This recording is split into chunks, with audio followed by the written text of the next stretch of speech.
Boy, shrimp boats, there they go. All night long they've been out there.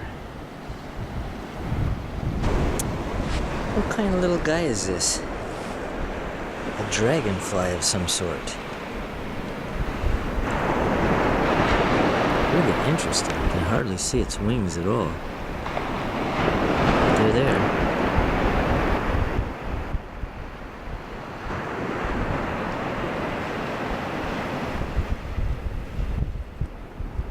Hey, so Marilyn, explain what we're doing here. Oh my goodness. Well, we've made stir-fry onions and peppers. Okay, and those look wonderful. They do. What else? Some potatoes. Okay, so we have some what? Baked potatoes? Boiled potatoes? Baked potatoes. Okay. And shrimp. Shrimp. Where'd you get Boiled those? shrimp. Did we catch these shrimp? Well, I might have a couple. Oh, that's right. Itty bitty dinky ones are the ones I caught. Some. They were alive, and I saw Eric pinch their little heads off, and the heads were still moving. Well, thank you for that. And okay, and, so here's some what? Harry's flounder. Oh yeah, here's the flounder. Harry's flounder. Okay, so we have 3 flounder, and Eric did a great job. Are you Joshua? That's Joshua, this is Marilyn. Hello, Marilyn. Hey, Josh. And over here is Karen. And then that's Joshua. Hello. And sitting with the glasses around his neck, that's Kent. And then Eric. And over here with the sunglasses is Steve. This is our son, Joshua. Well, it was just so unusual. It was I mean, even if it was a branch or, a tree trunk, tiny tree trunk, I would have pulled it up. So show us again how it was sticking up out of the sand. Just like that. Okay, it was sticking up like that. And so, yeah, that looks kind of like it's just an old petrified tree trunk that way. Yeah, I've seen you do that. It won't fit. It's a natural instinct. It is. It won't fit. But that is a mastodon molar. And that is the most beautiful mastodon molar I have ever seen in my entire life. It's the only one I've ever seen, but I've looked on the internet and you don't see them this pretty anywhere. Very rare. Yes, it's very rare, and that's very nice. Because of the way they're built. They say the prongs, the cusp, and then the roots, the way they're built, they just don't last whole. Yeah, you can see the little fractures running through it, almost like it's gonna come apart like a 6-pack of sodas or something. Yeah. That's a beautiful molar. Yeah, it's pretty heavy. It's 12 pounds. That's wonderful. Yep. Very cool. Gorgeous. And you bring it every year, and we get to look at it. Yes. I bring it for Perry every year. Yes, so that I can just touch it. Oh, I love looking at this thing. It's so pretty. Okay, so much for that. C'est la vie. Yeah, say la vie. Okay, Josh, what do we have here?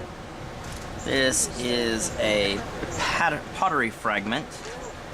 Okay, and who found it? Marilyn. Marilyn found it. I was looking for my first piece of pottery, and that's my first piece of pottery that I found. I was so excited. Okay, so you found it down at the point, or the inlet, here on Edisto Island. And we're thinking it might be part of the Eddingsville storm pottery, maybe, possibly. Possibly. We don't know. But the great storm of 1890 or 1893 or something like that wiped out Eddingsville, and we've been finding pottery ever since. And she went down to the inlet and found this and was very excited. And, Large piece. And we normally find just small little fragments. This is a big fragment. It's about 8 inches across. And this is after the storm. What was the name of that hurricane that blew through? Irene. Was that Irene? And that was a couple weeks ago? So Yeah, this is a couple weeks. You And found so it anyway. today? Yesterday. And the tide was really, really low. So I imagine it got uncovered. And it was just... Yep. So anyway, the biggest fragment we've seen at Edisto Beach. Nice job. So here I have a trout, a sea trout, just over 14 inches, and a flounder just over 14 inches. Yum. And then we got this guy just under 23. Just under 23, which means you get to keep him. Yay! Yeah, all back there in the salt marsh. Hold them all up together. Oh, I don't know if I can. It's heavy. Yay! Yay. Okay, good. Interesting stuff that you find here on the beach.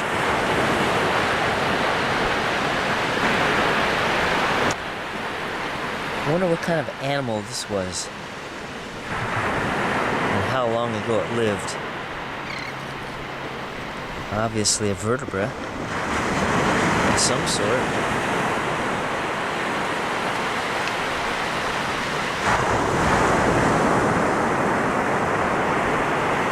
Amazing. If only you could know how long ago it lived and what it was, and watched it while it was alive.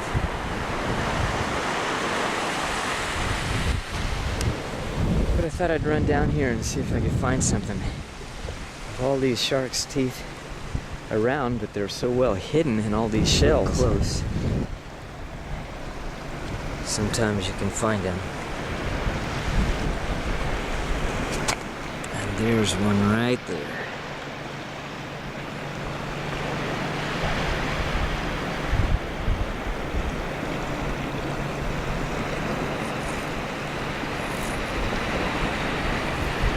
Yeah, nice little shark's tooth.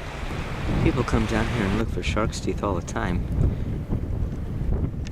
And you go through all of these shells looking for shark's teeth and shells.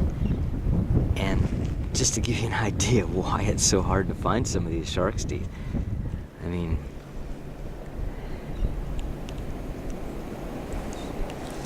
they're just blending right in.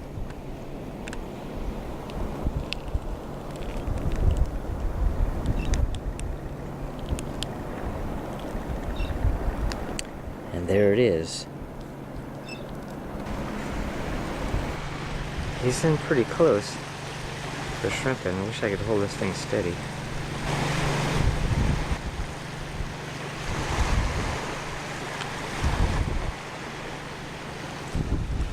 Look at that sun getting ready to peek out. Yeah, I got a stingray. Now I got to deal with getting this thing off the hook.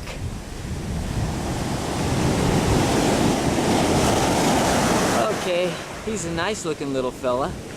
Boy, you don't want to get near that tail. Okay, so we're here at Edisto Beach, and look who just arrived. Ta-da! Ta-da! And we're walking along the beach, and we're looking down, and we're not sure what this little guy is. Let's see, where'd he go? Some kind of a larva. Yeah, but he stopped moving. Did? Yeah, Just a second ago, he's he acting was like still he's digging. dead. There he goes. Oh, wow. What are you, little fella? Yeah, what are you? 6. Oops, didn't mean to roll you over. No, I didn't mean to do that. There you go.